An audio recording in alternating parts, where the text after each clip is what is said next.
Iblis adalah musuh abadi manusia sampai hari kiamat hingga ia akan terus menggoda dan menyesatkan Bani Adam. Banyak manusia tidak menyulitkan mereka karena mereka juga berkembang biak. Bagaimana iblis itu beranak pinak? Lalu di manakah pasukan mereka yang begitu banyak? Sebelum mengetahui dengan cara apa iblis itu berkembang biak, kita perlu tahu bahwa ada dua pendapat di kalangan ulama mengenai makhluk Allah Subhanahu wa taala yang satu ini. Kelompok pertama mengelompokkan iblis sebagai bagian dari malaikat. Ulama yang berpendapat seperti itu adalah Ibnu Mas'ud, Ibnu Abbas, dan Sa'id bin Musayyib. Mereka mengatakan bahwa iblis itu adalah pemimpin para malaikat yang ada di langit dunia, langit yang paling bawah dari 7 lapisan langit. Kemudian Ibnu Abbas juga menambahkan bahwa iblis itu sebelumnya bernama Azazil. Ibnu Abbas juga pernah mengatakan bahwa iblis itu juga bernama Al-Harits. Golongannya menganggap bahwa iblis itu malaikat mendapat bantahan. Jika saja iblis adalah malaikat, ia akan patuh pada sesuatu yang diperintahkan oleh Allah Subhanahu wa taala. Malaikat salah satu sifatnya adalah taat pada perintah Allah Subhanahu wa taala. Hal ini sesuai firman-Nya. Mereka tidak mendurhakai Allah terhadap apa yang diperintahkannya kepada mereka dan selalu mengerjakan apa yang diperintahkannya. Quran Surah At-Tahrim ayat 6. Golongan kedua berpendapat bahwa iblis adalah golongan dari jin. Hal ini dikuatkan dengan berbagai dalil. Salah satunya firman Allah Subhanahu wa taala dalam Al-Qur'an. Allah Subhanahu wa taala berfirman yang artinya, "Dan ingatlah ketika kami berfirman kepada para malaikat, sujudlah kamu kepada Adam, maka sujudlah mereka kecuali iblis. Dia adalah dari golongan jin, maka ia mendurhakai perintah Rabb-Nya." Quran Surah Al-Kahfi ayat 50. Cara iblis berkembang biak. Bukan hanya manusia yang berkembang biak, iblis pun sama. Allah Subhanahu wa taala telah menggambarkan kepada kita bahwa iblis memiliki keturunan. Pantaskah kamu menjadikan dia dan keturunannya sebagai pemimpin selain aku, padahal mereka adalah musuhmu? Quran Surah Al-Kahfi ayat 50. Terkait perkembangan iblis, ternyata mereka juga butuh asupan makanan dan minuman. Hal ini sesuai dengan perkataan Al-Hasan.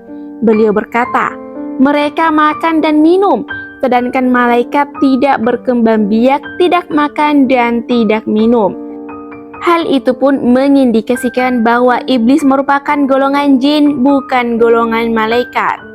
Penjelasan mereka makan dan minum terungkap dalam kitab Sab'ah Al-Kutub Al-Mufidah Jin.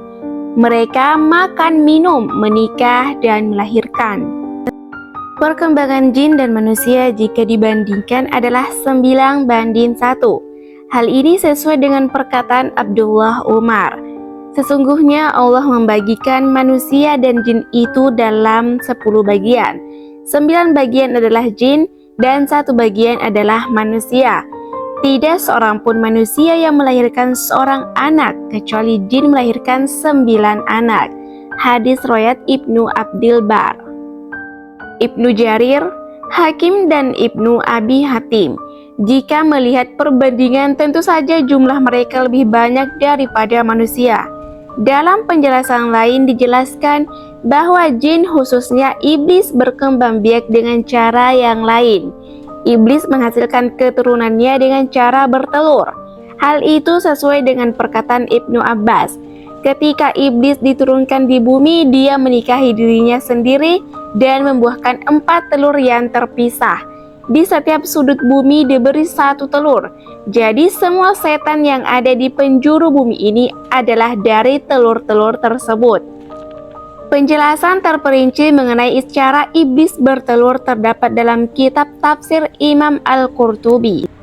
Sesungguhnya iblis memasukkan farjinya ke farji dirinya sendiri, kemudian mengeluarkan 5 telur.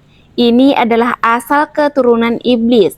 Dikatakan bahwa sesungguhnya Allah Subhanahu wa taala menciptakan zakar pada paha kanannya iblis dan farji pada paha kirinya, dan iblis menikahkan paha kanan dengan paha kiri. Maka keluarlah setiap hari 10 telur, dan dari setiap telur keluarlah 70 setan lelaki dan setan perempuan. Di manakah iblis dan keturunannya berada? Untuk menampung keturunannya, iblis memilih lautan sebagai lokasi istananya. Mereka memilih lautan sebagai tempat istana, karena lautan adalah daerah yang sangat luas. Pembuktian laut sebagai tempat istana iblis dalam kitab Al-Bidayah wan Nihayah karya Ibnu Katsir. Beliau menjelaskan bahwa iblis mempunyai banyak tentara dan memilih lautan sebagai istana sehingga iblis ada di lautan. Telah Nabi SAW abadikan dalam hadisnya, Rasulullah SAW bersabda yang artinya, "Apa yang kamu lihat? Saya melihat singgasana di atas lautan yang dikelilingi oleh beberapa ular," jawab Ibnu Sayyad. Dia telah melihat singgasana iblis, sabda Rasulullah SAW, hadis riwayat Ahmad. Itulah penjelasan mengenai perkembangbiakan iblis. Iblis juga makan dan minum, bahkan melahirkan. Disebutkan juga bahwa iblis juga bertelur. Jumlah kelahiran iblis dan manusia memiliki perbandingan 9:1. Jika manusia melahirkan seorang anak, iblis beranak 9 kali lipat. Dengan jumlah yang banyak, mereka meminta kepada Allah Subhanahu wa Ta'ala untuk diberi kesempatan dalam menggoda manusia.